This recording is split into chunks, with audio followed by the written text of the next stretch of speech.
So this is the first video of my channel, and we are going to start the GCSE Power and the People topic. In this video, we'll kick it off with the story of King John and the Magna Carta. So probably a good place to start is who controlled England at the time. Well, you may have heard of the story of William the Conqueror, who came from northern France in a region called Normandy and invaded England in 1066. Well, after William took over, his descendants came to control not only England, but also vast territories in France known as the Angevin Empire. These kings had absolute power and made all the important decisions in the kingdom. The Normans also established the feudal system in England, which was basically a hierarchy of land ownership. At the top you have the king, and he would grant land to rich and powerful nobles called barons. In exchange, the barons would send their soldiers to the king to fight wars, pay taxes, and keep law and order in the countryside. Now let's fast forward right to the end of the 12th century, and a king nicknamed Richard the Lionheart has just died. Just from his name alone, you can probably tell that he was a bit of a legend in English history. He sort of embodied everything a medieval king was meant to be.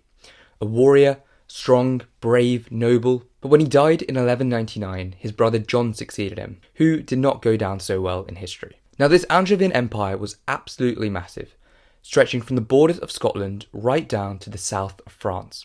Their natural enemy was of course the French, ruled by Philippe Augustus. Both countries wanted more and more land in France. Of course, for a medieval king, military defeat is one of the most humiliating things that can happen to you. John wanted to pay mercenaries to fight the French, and to do that, he needed to raise funds through taxes. This is where we see money as a major factor in John's unpopularity. The main tool at John's disposal to raise more money was a tax called scutage. This was a one-off payment a knight or a baron could make instead of fighting for the king in a war. John used this tax 11 times from 1199, each time demanding more and more money. Now, you may think, why would the barons want to give money to John? Well, if they gave money to the king and they protect or even take over new lands in France, the barons will get a chunk of this new land and they could potentially increase their wealth and power. Think of it a bit like an investment.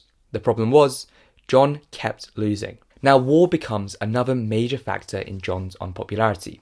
In 1204, John lost Normandy, which was so significant because this was the ancestral homeland of the royal family.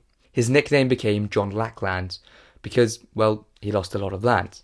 For the rest of John's reign, he was committed to win back this land. Now here, John really starts to annoy the barons, because he singles out individuals to give him more money. In 1208, he took William de Bruce's wife and son hostage, and William had to pay John £27,000 to make peace with the king and have his lands restored. In 1213, John de Lacy had to pay over £4,500 to inherit his father's lands. Eventually, in 1214, John imposes another scutage tax, and at this point, the barons refused to pay the king. But before we get into that, there's another major reason why John was so unpopular. So far, we've had John's terrible wars in France, John constantly imposing taxes on the barons, but lastly, we have religion.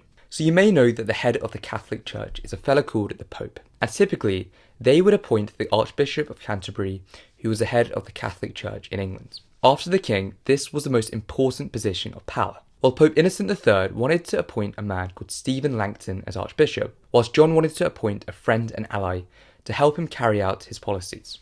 Well, John did the mature thing and banned Langton from entering England and seized Canterbury Church's lands and money. In 1208, the Pope excommunicated John and banished him from the church. The Pope also issued an interdict as he banned all church services in England. It's really important to think that at the time, the church was literally everything to people. Without church services, you can't get married, you can't baptize your children, you can't even be buried on church grounds, and there's always the big threat of going to hell. This whole disaster was widely regarded as John's fault. Eventually, in 1213, John and the Pope would patch things up, and the interdict was lifted after roughly 5 years. But 1214 was not a good year for John, because his wars in France flopped to the ground after losing the Battle of Bouvines, and it was now obvious that John could not retake Normandy. When he tried to demand another scutage tax in 1215, the barons had had enough of the king and challenged him, and by May, they were rising up against the king. John's position was really weak,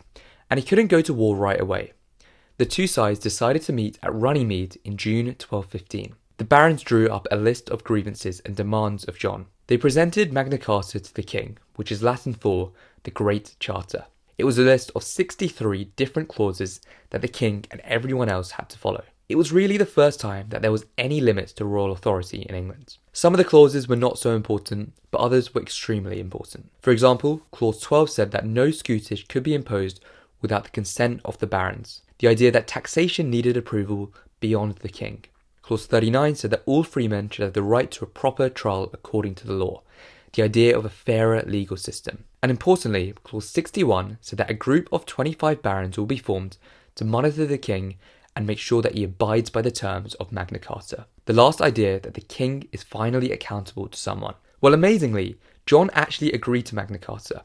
It was just a shame that he had absolutely no intention of keeping to it. John agreed to the document to keep the barons happy, whilst he bought time for himself to rebuild his army and restore his absolute power. The agreement actually only lasted for 10 weeks. A few months later, in September 1215, a civil war broke out called the First Barons' War between John and the barons. Funny enough, John actually starts to win this war, but the barons turned to help from France and Scotland. They invited the heir to the French throne, Prince Louis, to accept the English crown if he defeats John. The war did not last very long though, as the following year, John had died, and his 9-year-old son Henry would inherit the throne. Eventually, many of the nobles would side with Henry, and Prince Louis went back to France, and the war was finally over.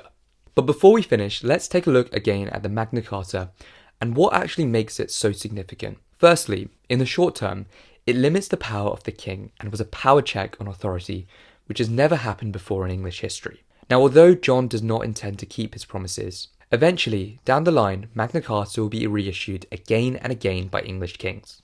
But not just in England. If you look centuries later, the principles of Magna Carta influence key democratic documents like the US Constitution and the Universal Declaration of Human Rights. Magna Carta has come to be seen as the first step towards a long process of democracy. The story isn't quite complete yet, and in the next video we will look at John's son Henry, who has his own little issues with the barons. See you then.